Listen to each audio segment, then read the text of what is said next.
Another poor performance from Barca, but a massively important 3 points in the La Liga title race, because this 3-1 win against Alavés today at the Spotify Camp Nou has seen Barca move ahead of Real Madrid with 2 points in La Liga ahead of their game on Sunday.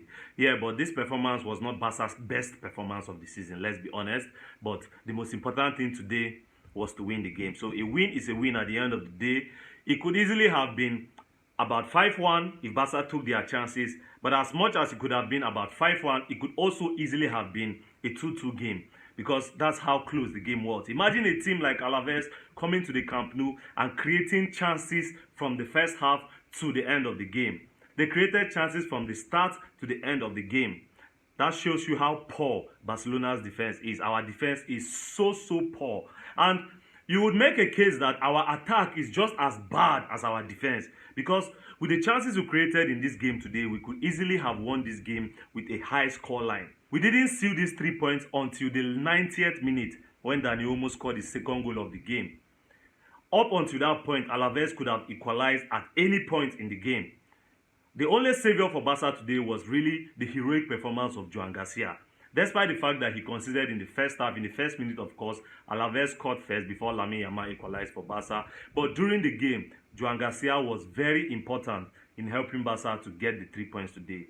2 world-class saves, guys. 2 world-class saves. The first one in the first half was point blank. I don't know how Joan Garcia managed to save that shot in the first half. And in the second half, it was another brilliant save from a one-on-one position, and he saved with his legs. The referee eventually decided to call an offside, but when you look at the replay, you know that if the attacker had finished that ball, the VAR was going to look at it, and definitely that goal would have stood. So that was another incredible save from Joan Garcia, and he made that save when Barca were leading 2-1. So that goal could have made it 2-2 in the game. That was just right before Dani Olmo sealed the 3 points for Barca. So today was another unconvincing performance, but a very important 3 points, because we have now gone back to the top of La Liga ahead of Madrid's game on Sunday. But Joan Garcia was not the only impressive performer today for Barca, because I have to talk about Raphinha, guys. Raphinha is the difference maker in Barcelona. That's the truth, guys. No matter how we want to farm Lamine Yamal and all that, Raphinha is the difference maker in Barcelona. With Raphinha on the pitch, Barca are a totally different side. He brings so much to the team. His pressing, his leadership, his quality on the ball, the personality, the presence of Raphinha, it changes Barca to a different team. It elevates Barca to a whole different level. The attack was so dangerous today. Despite the fact that we missed a lot of chances, the attack was so dangerous. Raphinha causes chaos amongst the opposition's defense, and he did that today. He assisted Dani Olmo's goal that made it 2-1, and even Lamine Yamal's goal that made it 1-1. It was his cutback that was deflected by Lewandowski before it fell kindly to Lamine Yamal to roof it into the net. So Raphinha's impact on today's game cannot be understated, and he was rightly named as the man of the match. Well deserving, of course, because his performance today reminds us of how important Raphinha is to Barca. And I have to say that all coolers would agree that Raphinha has been massively missed by the club. He was on the bench in the last 2 games. He came as a substitute, and today he was ready for a start. So today's performance is so encouraging, because finally we saw the last season front three of Lewandowski, Lamine Yamal, and Raphinha back on the pitch together. Even though Lewandowski did not have his best game, of course, you cannot have a good game every day. But he didn't have his best game today. But of course, it's good to see that the front three from last season is back, because we were so dangerous last season.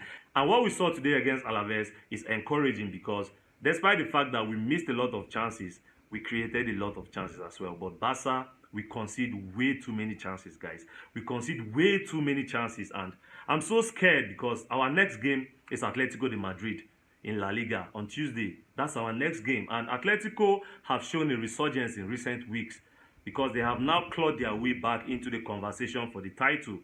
That game could also be another important game in the title race in La Liga, and Barca have to be on their best game in that game. But then again, Gerard Martin was brilliant once again, starting at centre-half alongside Kubasi. His passing from the back was great, his positioning was great again, and he defended very well. He played out nicely from the back, and he was composed. It was an assured performance. And now I begin to wonder if this is something we are going to be seeing in more games, because we've seen how Barca have struggled defensively. Today we're not perfect defensively, but it was better. Last weekend against Athletic Club, Gerard Martin started as centre-back as well, and he gave a good performance. So we may just be seeing so much more of Gerard Martin in that centre-back position, because of course we know that he's left-footed, and with the way Barca like to play, underhand play, playing out from the back, it's important that we have a left-footed centre-back partnering a right-footer in that centre of the defence, because that was what Inigo Martinez did so well for us last season. It was a mistake to let Martinez leave, and we have seen that with each passing game. But today, the 3 points were massively important. Despite the fact that it was not Barca's best performance, it was a very important 3 points, because we have now moved top of La Liga ahead of Madrid's game on Sunday. Let me know your thoughts in the comment section down below, guys, and I'll catch you on the next video. Until then, adios.